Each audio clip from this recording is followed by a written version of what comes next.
This is my leader. There you go. And I'm ambitious for him. Yeah, good on you. Thanks, Gomo. I will not be lectured about sexism and misogyny by this man. I will not.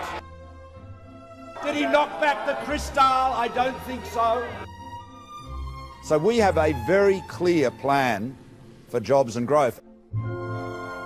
We're joined today by the Hon Robert Clark, whose career has spanned student politics, the law, and more than 3 decades of public service in Victoria. His journey began at the University of Melbourne, where he studied law and commerce and served as a president of the Melbourne University Liberal Club from 1979 to 1980. In 1988, he was elected to the Victorian Parliament as a member for Balwyn, later as a member for Box Hill. Across his parliamentary career, Robert has held senior roles both in opposition and in government, including Shadow Treasurer, Minister for Finance, Minister for Industrial Relations, and was Victoria's 52nd Attorney General, where he oversaw major reforms to courts, sentencing, and family violence laws. More recently, he served as State President of the Victorian Liberal Party. Robert Clark, welcome to Jobs and Growth. Thanks, Carly. Good to be along. So, I think obviously everyone here who listens to Jobs and Growth is most interested about your time as president of, I think Kai and I are a bit biased, but we'd easily say the greatest Liberal club, the greatest centre-right club in the world, but primarily Australia. So tell us, what was the journey to there? Good question. I agree with you. It's Liberal Club at Melbourne Uni is one of the best Liberal clubs in the broad sense of the word in Australia. Always has been. Always been very strong on openness, freedom of debate, engagement, treating each other well, etc., etc. My journey, I signed up day one of O Week 1975 when I first enrolled here. I probably wouldn't have joined the club if it had been a Liberal Party affiliate at that stage, but I was more interested in liberalism in abstract or detached from the party. I joined the party a year later, but it was 1975 was not a good time for the Liberal side of politics, certainly on campus. I know it's pretty tough here today. It was tough then. It was in the aftermath of the sort of Vietnam War era. It was that sort of passion was fading away, but there was still the era of mass meetings held at in Wilson Hall, mainly organised by the left. The Palestine-Israel issues were front of mind then, just as they are in a sense today. And so it was tough being a Liberal. The first annual meeting I went to, they didn't get a quorum on the first go. They needed about 10 to 12 people, couldn't get a quorum. Second time, they just scraped up a quorum by dragging 1 or 2 members out of the cafeteria. and at least 2, if not more, of us first years went straight onto the committee. One of my fellow first years went straight in as club treasurer. But I'm pleased to say that, coincidentally or otherwise, that was the sort of the bottom of the trough, and it was sort of generally upwards from there. Of course, we didn't know it at the start of 1975, but it turned out to be a very momentous year in Australian politics with the dismissal of the Whitlam government at the end of it. And students of political history may know there was a breakaway Liberal cause at that time called the Liberal Movement, led by Senator Steele Hall, which sort of tried to be a bit of a sort of a middle ground. That was its flavour or appeal. But that sort of split the club between those who wanted to support the Liberal movement and those who wanted to support the party. And the upshot was the club decided not to take an official position during the 1975 election campaign. But I and a number of other individual club members wanted to campaign strongly for the Liberal then opposition under Malcolm Fraser for the election. And that was a pretty euphoric period, as you can imagine, getting rid of the Whitlam government. I still remember the rally at Dallas Brooks Hall, which was absolutely packed to the gills, and they were passing around buckets and people were chucking in $20 notes as donations when $20 was a lot of money. And just a huge vibe. And, of course, the Fraser government elected on big potential. So within the club after that, I suppose it was more stable. Liberal governments, federal and state, so we were a fair way concentrated on general policy development issues. But the other growing issue was freedom of association and what became known as voluntary student unionism. and the reaction against the Australian Union of Students, and no doubt we'll touch on that, sort of came to become a big part of club affairs. So look, that's a long answer to your question, but that's what brought me into the club, and I've never looked back, as it were. Certainly, it was a tremendous introduction to politics, and met a great bunch of people, and hopefully we're able to achieve quite a few things on the way through. Well, you mentioned that you joined the club first day of O Week. What kind of before then led you to think liberalism, these ideas, these values, they're mine? Not only do I hold them, I want to passionately defend them and promote them. That obviously led to you joining up and being such a great advocate of these values throughout your... Yeah, good question. And look, I came from a family that was generally Labor in its politics, and it was really through economics at high school that I came to be sort of open to the opportunities of free enterprise and freedom of association. You know, so much could be achieved by people without needing government to tell them how to do it through the operation, initially of the market, but then the more I got into it, the more I realised it involved non-market association and freedoms as well. So that's what led me to join the Liberal Club from day one, tentative in a sense that I didn't fully understand all the ins and outs of liberalism, but I was certainly very attracted to the freedom and the choice and the opportunity that liberalism offered. So in 1979, you become president of the MULC.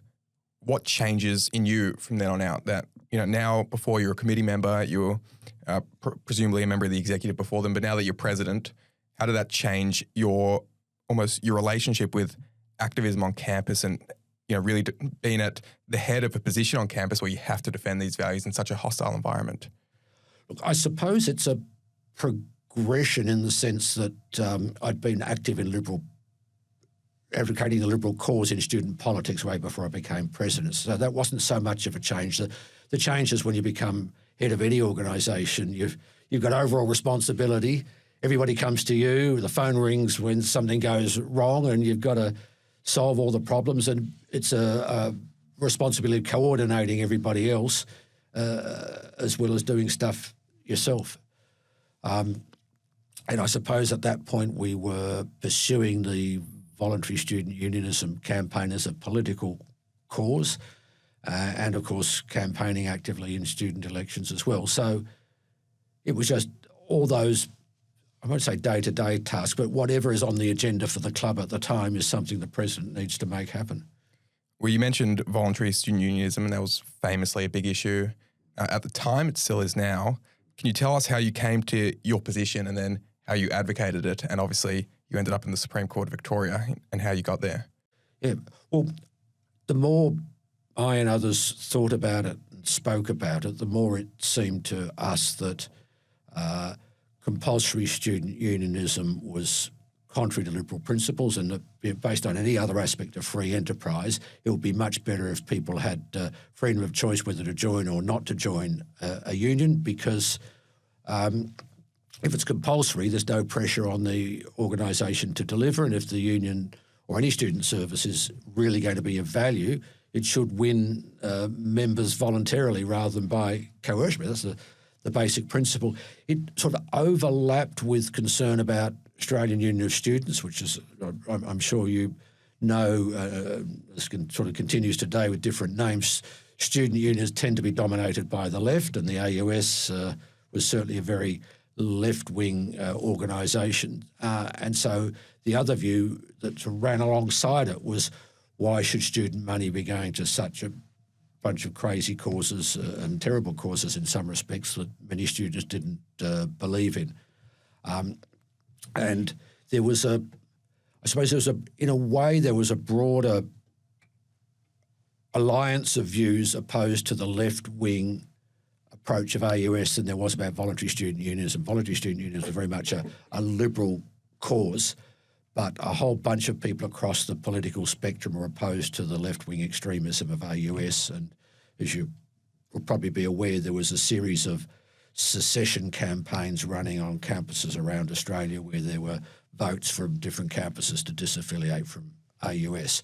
And so the push for VSU ran in parallel with that, and it was sometimes blurred, but to me they were always distinct issues. And I suppose the legal challenge that you touched on was a third strand as well, because sort of regardless of the policy merits of compulsory unionism, regardless of the policy merits of what AUS and the SRC were spending their money on, there was the issue of, well, they're acting outside their valid legal authority and they just shouldn't be doing it. So how was it like as a young man taking on the University of Melbourne and taking them to court? How did you decide, yes, this is the issue I want to, not just fight on, I'm going to sue them and I'm really going to, really go at it with them? Well, it evolved step by step. I'm not a belligerent person by nature, so when I became treasurer of the SRC, which is quite an irony because I elected unopposed, the left forgot to nominate a candidate for one of the 8 key executive positions. Of course the left forgets the treasurer. That's unsurprising. So lo and behold, they found this radical Liberal student in the role of treasurer. And the bread and butter of my role was to try to help get the SRC finances in order and get them wisely managed, etc. But then it became clear that money was being spent on things that I thought it was not appropriate to be spent on. I, as treasurer, I can't remember the detail, but various sort of rights of effectively veto. I had to prove things or I could disapprove things. And I started doing that, and then the executive overruled me and I took it to the full student SRC council meeting and they wouldn't support me. And so having said nicely, please don't spend money on these things you're not entitled to spend money on, I sort of felt I had no choice but to take it the next step. And I was able to get a firm of lawyers who were willing to act for me. Ironically, I was funded by Commonwealth legal aid under the very generous legal aid regime that the Whitlam government had introduced. The crunch point came quite just before we issued the writs, because I was under 21 years of age. In those days, you had to be 21 years of age to reach an age of majority and therefore be able to bring legal proceedings. So at the last minute, I had to find someone aged over 21 who was prepared to stand by me, what was called my next friend, to have put their name to it and put their neck on the line for the legal costs. Unfortunately, one of the guys I was sharing a house with agreed to do it, which I'm eternally grateful. And so the case went forward from there. But it was a matter of determination. Perhaps in retrospect you think, you're being foolhardy about it. But look, I just thought, this is just wrong. It shouldn't be happening. We've got to stand up for ourselves. And that's the way it went. And how was it like when you find out that you've won on appeal? Well, I won at first instance on most of the heads of claim, and I can go into the detail. But there was actions alleging that the AUS was spending money improperly, alleging that it was improper for the SRC to give money to the AUS. It was improper for the SRC to spend some of its money on various causes, and it was improper for the university to impose a compulsory fee. And I won on 3 of those 5 grounds in the main, that various AUS payments were held to be beyond their power, various SRC payments were beyond their power, and strikingly it was held that the university was acting beyond its power in imposing the compulsory fee. So the following year, 1978, I think it was, at least for the start of the year, the university had voluntary student unionism because they couldn't compulsorily raise their fee.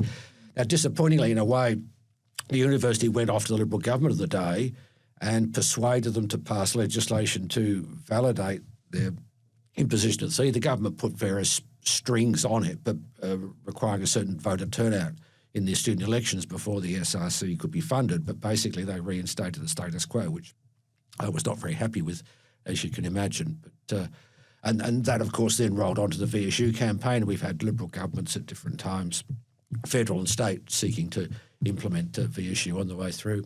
And why do you think it was a Liberal government that ended up putting this fight that, one of the great Melbourne University Liberal Club members and presidents so passionately fought against? Why do you think it was the Liberal government that actually ended up legislating this?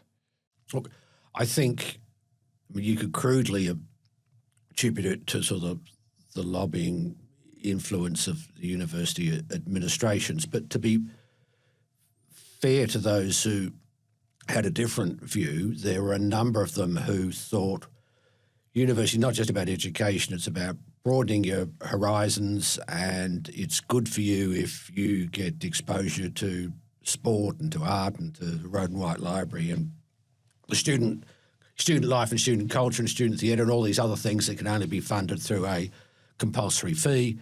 Therefore, we should allow this fee to be imposed because it will broaden your mind as a student. That was roughly what their argument was.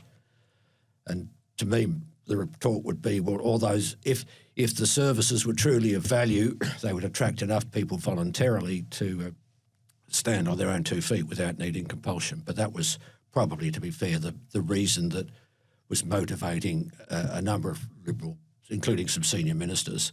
And to give them their due, at least one of them came to campus and stood up in front of a Liberal Club meeting and argued his case. Oh, wow. Well, that's impressive. Robert, I thought I'd ask, just obviously this year, 2025, marks a century since the club's founding in 1925. And as someone who's seen more of the club and been more involved than perhaps most, after 100 years, what do you think the purpose is, sort of the enduring purpose of the Melbourne University Liberal Club? And perhaps what are some goals we should develop for the next 100 years that they might be talking about on a podcast in 21-25?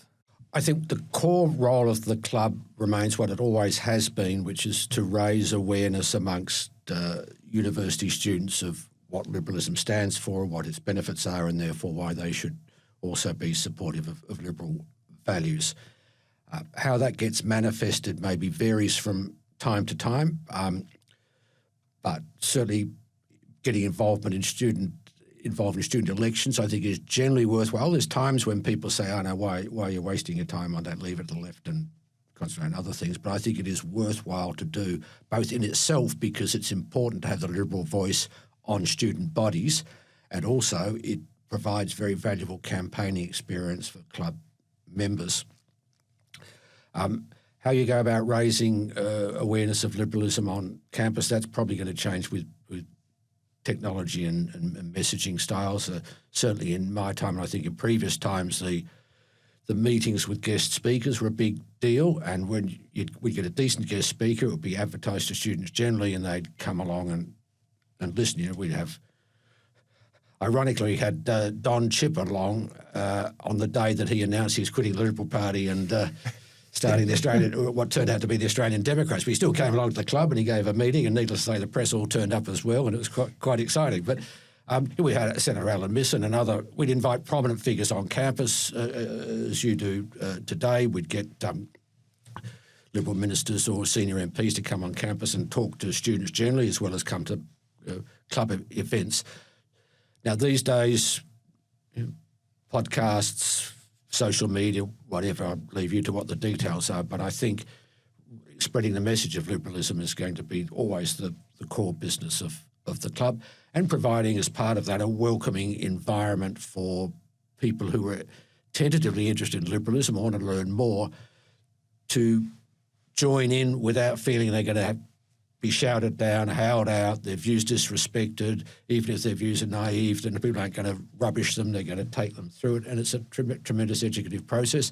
Of course, ALSF and the affiliation with ALSF and the opportunity to meet Liberals in other states, go to Canberra, meet politicians, are all part and parcel of it. But the short answer to your question, I think the core business of the club has always been to introduce liberalism to students and to promote it on campus.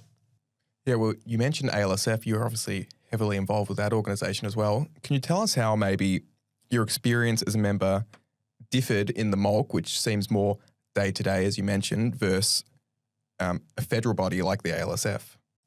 Well, yeah, ALSF, almost by definition, has to concentrate on bigger picture issues, whatever the national campaigns of the day are. In the times that we were talking about, it was sort of involved in the secession campaigns. It was involved in the advocacy at a Commonwealth level for VSU. The core business of ALSF was basically its annual conference, which in my days was a single conference each year. I gather you've now got an activist conference as well as an annual conference. At least in some years, that's the way it is. So look, Yeah, I think it's at a different level. And I suppose implicit in your question is, well, what can ALSF do to promote liberalism beyond what individual clubs do?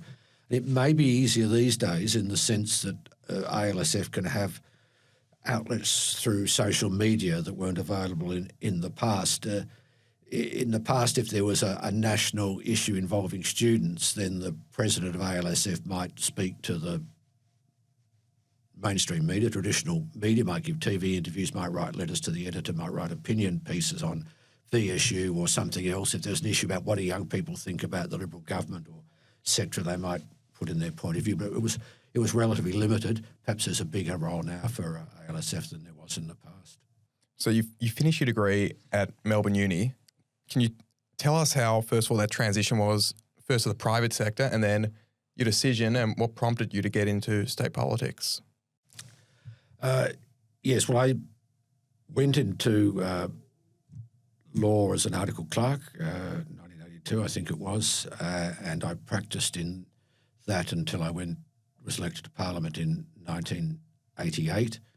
It was a terrific experience. I was very lucky to be with one of the big city law firms and involved with some major cases there, which I can go into if you want to. But in terms of being involved in parliamentary politics, probably from the time, well, probably even before the time I got interested in liberalism, I was sort of interested in parliamentary politics. I remember as a young kid, 7, 8, 9, 10 years old, going with my parents when they went to vote in an election, and I'd always want to get the how to vote cards from them afterwards and look at them in my room, and I'd say to my parents, all this numbering system, people to number the ballot, how does it all work? My parents didn't know how it was all counted. They just said, oh, well, you vote number 1 for the party you want most, number 2 for the next one, et cetera. And they never necessarily followed the Labor ticket or anybody else's ticket. But how it all worked, they didn't know. That's something I wanted to know. But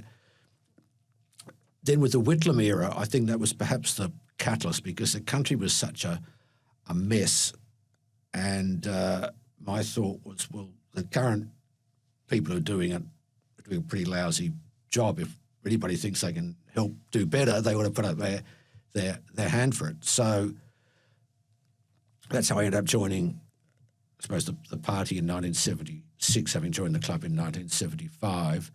Then I was I stood for pre-selection within the party. I was a candidate unsuccessfully in 1985, and then successfully pre-selected for Bourne in the run-up to the 1988 election. And things went from there. And I think, in my experience, you obviously have a very illustrious career, culminated with Attorney General. But as a mulker, I find the most interesting part of your career was when you were parliamentary secretary to Alan Stockdale, another former MULC president. Yes, that was fantastic. I mean, Stockdale was amazing as a treasurer. In fact, the whole Kennett government team, in retrospect, or even at the time, was pretty amazing. Jeff sort of had the get up and go and the front and the ability to articulate the big picture and the drive and the personality to bang heads together and keep everybody in line, etc. Sort of Stockdale was the intellectual powerhouse behind large parts of the policy of the government, including the privatisation agenda and the financial reform. There are a lot of other very talented opposition frontbenchers. Don Hayward in education was very smart. Rob Knowles in health. Jan Wade as Shadow Attorney General, and Phil Good doing industrial relations. I've probably forgotten several others as well. Vin Heffernan in small business. It was a very strong team. But in government, working for Alan Stockdale and being involved with getting the legislation through Parliament in particular and the privatisation process, a tremendous experience. And he gave me, as parliamentary secretary, several responsibilities, including responsibility for the nuts and bolts of the whole legislative program. So my job was to try to make sure, working with the public servants and with the legal advisors, to make sure that the legislation as introduced accurately reflected and implemented government policy, to take the bill to the backbench bills committee and get their approval for the bill, iron out any bugs or queries or concerns, sometimes get amendments made to the bill, and then sort of ride shotgun on the bill, as it were, as it went through the House. He obviously did the frontline stuff with the second reading speech and the key parts of the debate, but I sort of had to keep an eye on the debate and make sure it went okay and be the sort of supporting act for him, etc. And then later on he gave me responsibility for water industry reform and ports reform, and those were two fantastic areas to be involved with. But just the whole period of just turning the state around from the rust bucket state it was in 1992 through to the very strongly performing state it was in 1999 was a fantastic experience. Well, I may be jumping a little ahead here, but I'd say a lot of people could see similarities between when Kennett won and with the Labor government that had been in for a while then, and a Labor government now. It's been since 14, so 11 years going on 12. Yes. So do you see many similarities between now and then, and what lessons of the past can we apply today that we aren't? No, they're very good questions. Look, yeah, a lot of similarities, and you hear people say the state's in a worse mess now than it was under Kane Kerner, and I think in many respects that's right. Just the debt levels are prodigious, and there's no pool of state assets that could be sold off to pay off the debt. I think things are worse now in terms of the degradation of the public service. I think it's been highly politicised. The extra staffing that's occurred has been in the wrong areas at head offices rather than the front line and so forth. Therefore, there is the parallel of the opportunity for our side of politics to fix up the mess. As always, the challenge for our side of politics is not only to how do you fix the mess, but then how do you demonstrate to voters that you can continue to govern beyond having fixed the mess. But yeah, there's some very striking parallels and therefore striking opportunities. Now, just to bring it back to the end of the Kennett government, Liberals lose government, how was life in opposition for you? Oh, well, clearly not much fun compared with being in government. Now, look, the opposition went through a bad time then.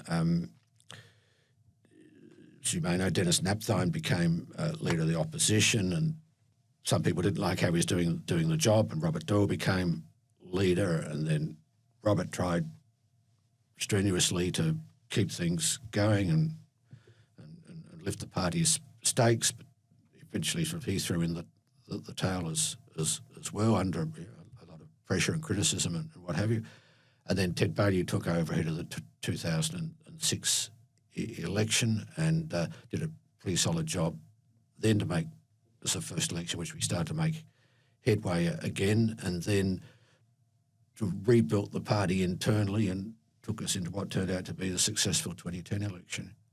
And how did you find your time as Shadow Treasurer, especially going into the 2006 election? Oh, look, it's tough being a Shadow Treasurer. It's one thing to get your head around the numbers. It's another thing to help work with the team to bring a coherent set of policies together. I think with the experience that I've now got, there was scope for a Shadow Treasurer, probably a need for a Shadow Treasurer to be much more insistent that the policy process be better developed, be more timely, and be more integrated.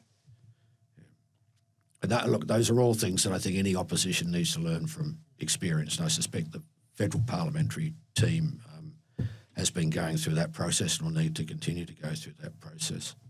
I suppose in your parliamentary career, Robert, were there any clear lessons that you'd learnt on campus that perhaps you can describe or reflect on that sort of were of reasonable help or assistance to your time in Parliament that perhaps we could be, I suppose, might provide some inspiration for current mulkers, sort of energise them to focus on a couple of these skills that you might describe that were beneficial to you throughout your career?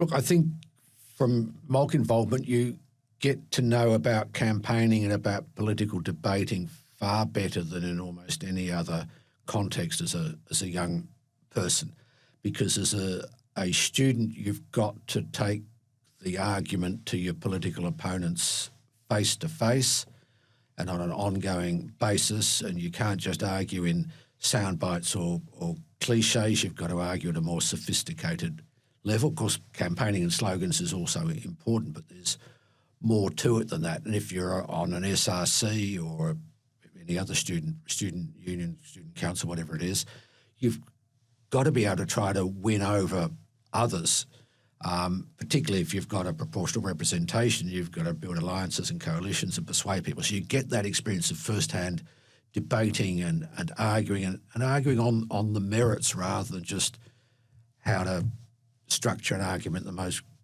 glib way that's going to win over an audience, isn't really thinking much about it. And I think that's an invaluable skill to have in parliamentary politics.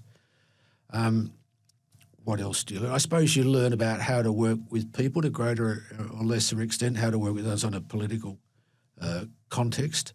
I think probably parliamentary politics is significantly different to club politics. You are still on a very rapid learning curve, but at least you understand the nuts and bolts of it a bit better.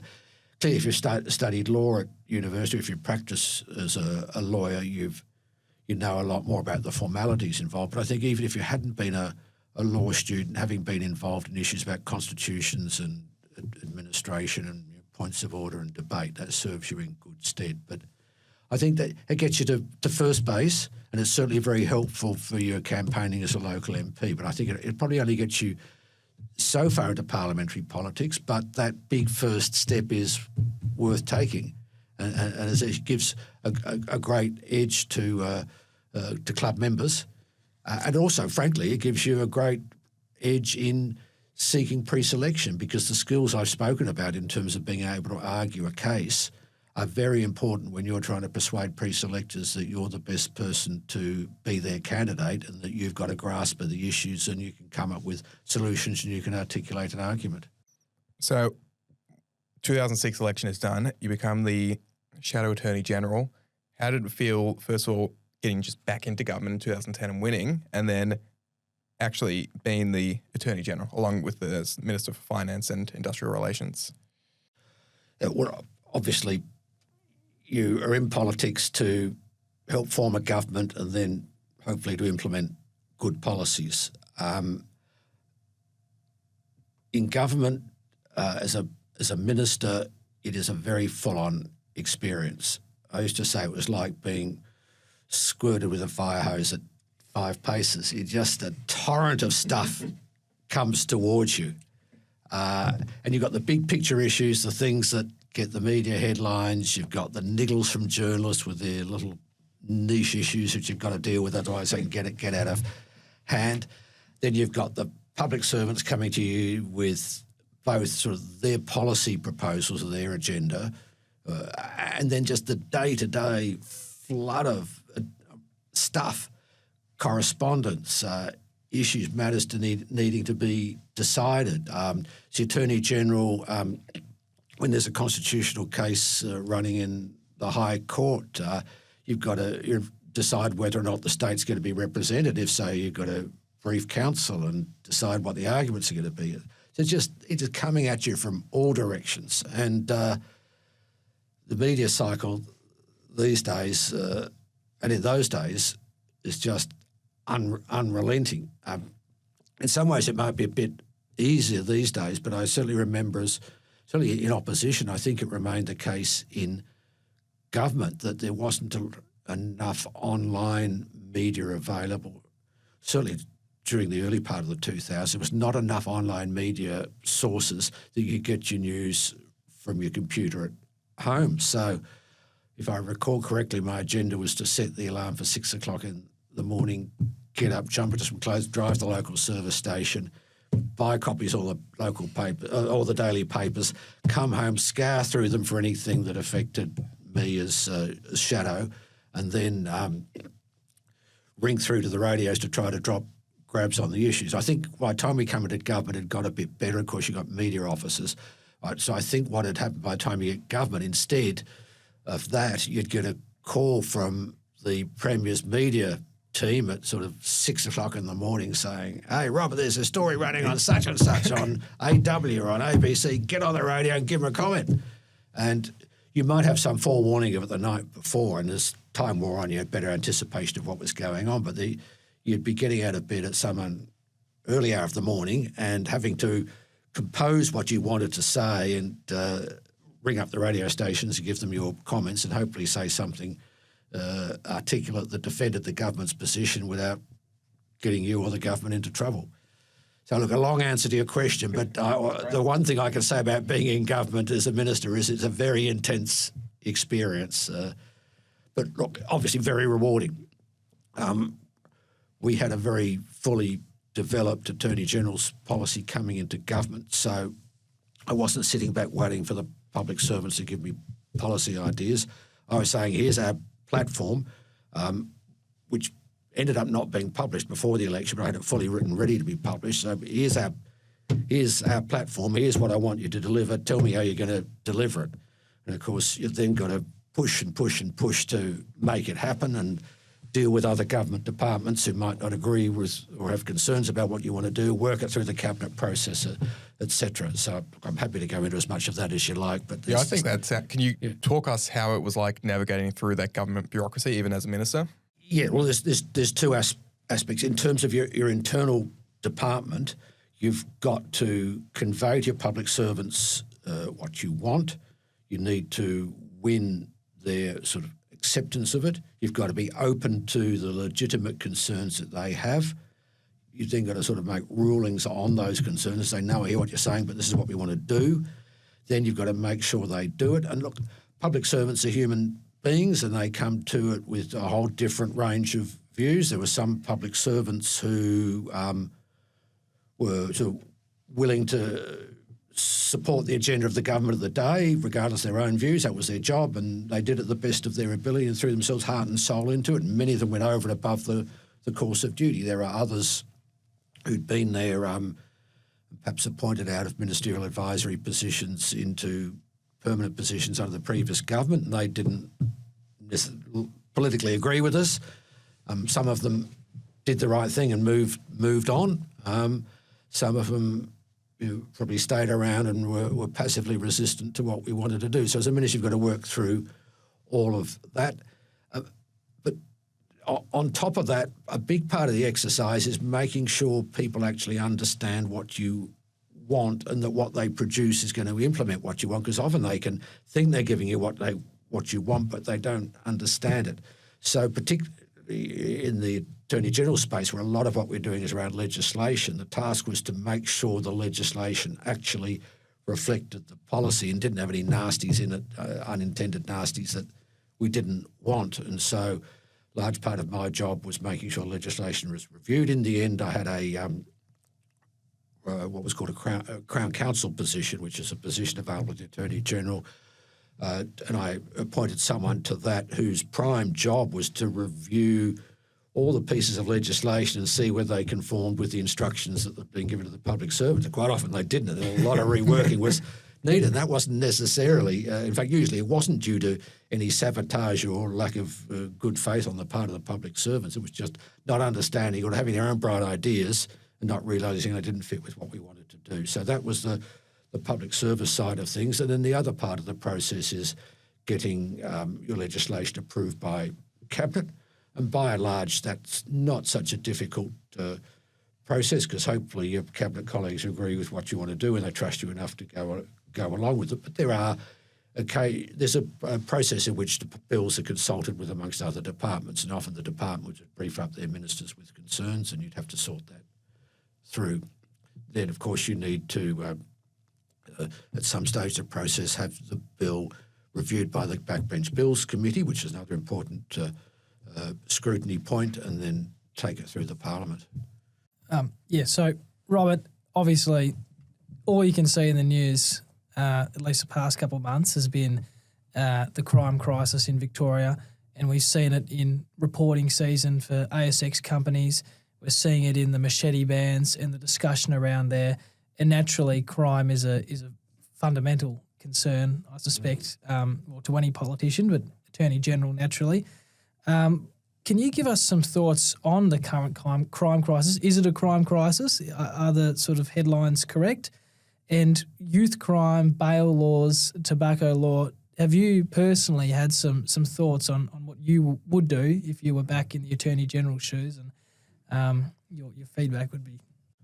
Sure. Well, I haven't gone into the precise detail. I haven't poured over the crime statistics or anything, but from everything I can see, there is a genuine crisis. And I certainly wouldn't want to second-guess Michael O'Brien or the others. But at a macro level, my summation would be that Labor have sort of let things go back to the bad old days, that they've sort of reversed or watered down or failed to act on the reforms that we introduced.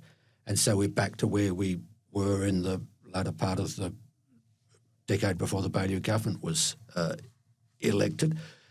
And in broad terms, I think the solution now is the same as it was then. And Brad Batten has said as much himself, that there need to be consequences for behaviours that are unacceptable. You don't necessarily need to lock everybody up and throw away the key. I often used to say that if you intervened early, particularly with young offenders, and they learnt that wrongdoing has unpleasant consequences at a young age, that deters from more senior or serious offending. And my slogan was always stronger and more effective sentences, and the more effective was as important as the stronger. And that's why we put a huge amount of effort into reforming community correction orders, getting rid of suspended sentences, so that you didn't have charade sentences where people really walk free and you pretended you'd given them a prison sentence. But instead, as again I used to say, you put real teeth into community-based sentences so that people felt it was a punishment, felt it had unpleasant consequences, had to do things to help to remedy the damage they'd done through community service.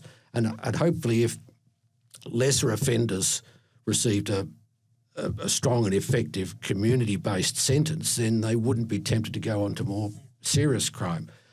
Bail, of course, is another issue, and we made it an offence to breach bail conditions and a more serious offence to re-offend on bail. And again, it's part of showing that actions have consequences. But and again, we seem to be seeing at the moment that crime gangs are realising that Labor's been particularly soft on juvenile crime, and therefore criminal gangs are recruiting juveniles to do the crime because they know that they'll be out through the revolving door or whatever. So I know Brad Batten recognises that as well. It's a key part of the problem.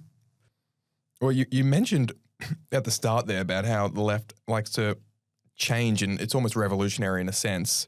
Do you think there's an importance in society to have some semblance of conserving? And you obviously reintroduced the Queen's Council. I'm not sure what your thoughts are on the Lord's Prayer, but having these institutions that are like, that they're there, they exist, and they need to. Yes. No, look, you're quite right. I gave a lecture actually in the law building just across the road on tradition and reform in the law, and I made the point that both of them are important. Both of them have their place. I mean, if you think back to the Charles Dickens days and how antiquated and decrepit and expensive and soul-destroying the law was for so many people, you don't want that. But then you don't want to sort of throw out all tradition and all institutions, because institutions have value. People understand them. They respect them because they've been long-standing. You know where you are. You know how other people are going to behave, and that gives you security and gives you the ability to do what you want to do within the existing law. If there's too much change, it becomes you lose that knowledge, and life just becomes more difficult. So in the speech I gave, I spoke about some of the wonderful, far-reaching reforms of the 19th century. We're getting into lawyer talk here, but the Judicature Act, which sort of amalgamated a lot of the different courts, so you just had to go to one court rather than a whole plethora of them, simplified the law of the sale of goods and so forth, which is the basis of much of our contract law today. So those reforms were invaluable. But at the same time, traditions remain invaluable. And part of the judgment of being involved in any sphere of politics is to get the right blend. So you reform, but you don't throw out the baby with the bathwater, as it were. And the left just doesn't get that. Too many of them sort of despise tradition. They've now these days been given the sort of woke agenda that all the past is evil, etc. They need to get an education and learn about more of history and more of what the rest of the world can be like to see how fortunate we are in what we've got today. Well, 2014, we lose government. 2018, the Liberals suffer the unfortunate downslide. You slide in and become the state president of Victorian Liberal Party. Can you tell us what it was like taking up that responsibility during post such a tough election? And obviously there was some scandals involving the Liberal Party itself preceding that as well, and cleaning up that whole mess. Yes. Look, clearly the party was fractured at that time, and there'd been a lot of issues, a lot of division. So I suppose I had two roles: to try to bring people together again, to focus on what unites us rather than divides us, to pick up John Howard's phrase, and then to get good governance into the party so that people knew where they stood, knew what the rules were, knew that everybody would respect the rules, and knew that it was legitimate to pursue differences of policy view, but to do them within the framework of the rules, and to do it in a way that was respectful of other people, and to not lose sight of the fact that we are all united in supporting a common cause of liberalism, and not let our differences on peripheral issues undermine our unity on the big issues, because if we do that, the other side are going to win and none of us are going to get what we want. So that was sort of the theme of what I was trying to do as president. And there were some other issues that broke during the course of my presidency, and media coverage of different issues that needed to be dealt with. And then, of course, in the middle of that, we had the COVID lockdowns, and that was another big impediment to reform. It slowed things down a lot. Now, fast forward to next year, 2026, what are the things the Liberal Party can do to win over voters and potentially return to government? Look, I think the same as a party always needs to do, announce or develop and announce initiatives that will fix the problems that people are facing, provide what they're looking for the future, and to do it in a way that's consistent with Liberal values. In some ways, Ted Baillieu's slogan, the party's slogan of the 2010 election, encapsulated that: fix the problems, build the future. At the moment, people, I think, are desperate to know how the state can get out of its mess. I think people realise that Labor aren't up to it.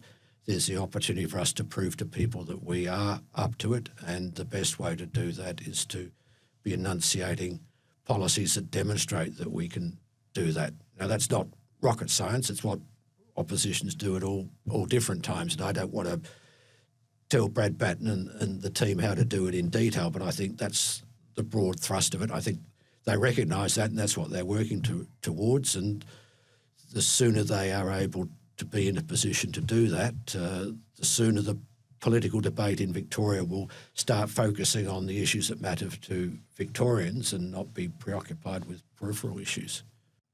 What do you think your legacy is, whether as a great MULC president or a great Attorney General? What do you think people would say, Robert Clark, that's what we know him for? Well, I hope they know me for trying to get the organisations that I've been involved with, trying to promote within the organisations I've been involved with, the sort of constructive, issues-focused, results-focused approach that we've been talking about, and I'd hope they'd think that I'd been able to, as part of the team, achieve a fair bit of that during our times in government, under the Kennett government, under the Baillieu government, and indeed to have achieved as much as some of what's possible to be achieved when you're in opposition. What piece of advice do you have for, the many, many mulkers who are listening to this today? Well, my number one, stick with the club, get active in the club. The more active you are, the more you're going to get out of it. There's no time like the present to start achieving. Time can go very quickly, so seize the moment. Get your head around as much as you can in terms of what knowledge and opportunities there are out there. Start pitching in now and make your plans for the future.